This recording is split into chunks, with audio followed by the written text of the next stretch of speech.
But is there money in it? That's the question that everybody thinks about when they go into an area. And they're thinking about almost always that question comes up when they're thinking of doing something new. And it's different versions of it, right? Is it worth my time?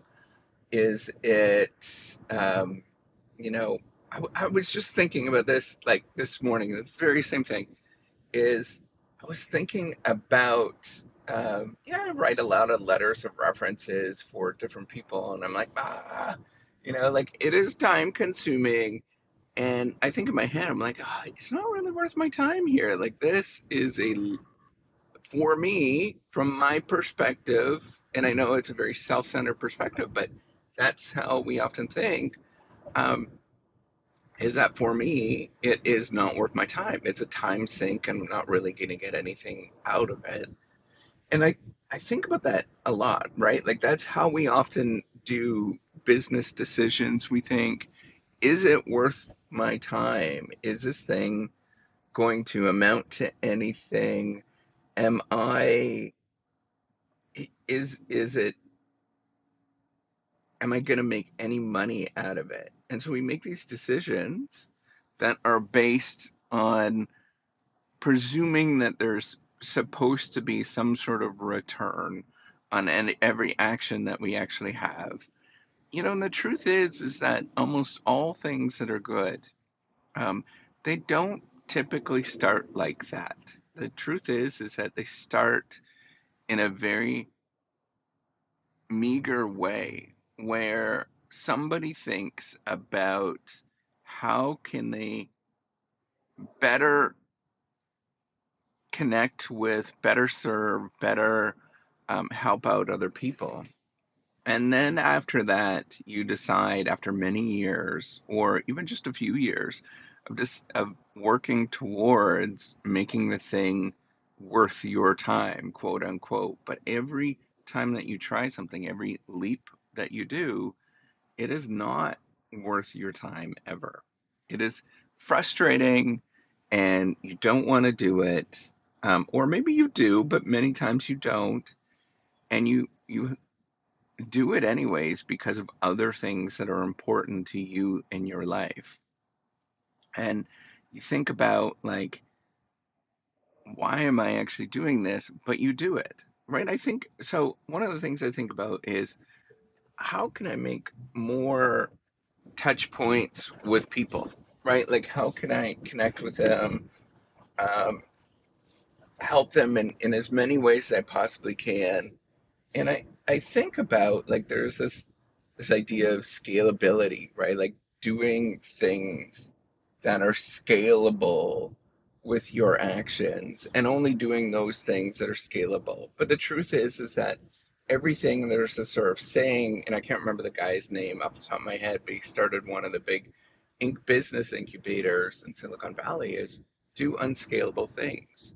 So it all starts with doing things that are on one, doing things that are very simplistic, that you would assume often quote unquote are below you, doing those things that are just frustrating, right? That nobody else wants to do. And everybody looks at this and they say, well, I'm never going to do this thing because it's it's just below my capabilities. I am not going to do this thing because um, it really is not good for me. And so you choose never to do that thing. But almost always, not only does the good things start where they're sort of simplistic and they're never worth your time, and then you figure out how to make it worth your time, or you figure out how to solve different problems. But also you get some sense of satisfaction from doing those things often that are not worth your time, that you prioritize, that you do. Um, I think about this, right? Like sometimes I'll walk over a piece of garbage and I'm a little guilty from doing that. And I think, "Oh, I should have picked up that garbage." But every time that I pick up that garbage, that little piece of garbage, which consumes energy, it's challenging to do. Every time that I do that, I feel good about myself. And, I feel like, hey, this was something that was important to me. And none of that is worth my time. Like if you were to think about the economic calculation of that, of bending down and picking up a piece of garbage, it's really not worth your effort and time, and it's much more efficient to get somebody else to do that, or just to ignore it. But, um, but I feel better that I did something that there was something that was unsightly, and I made a small, tiny difference by picking up that thing that was slightly unsightly.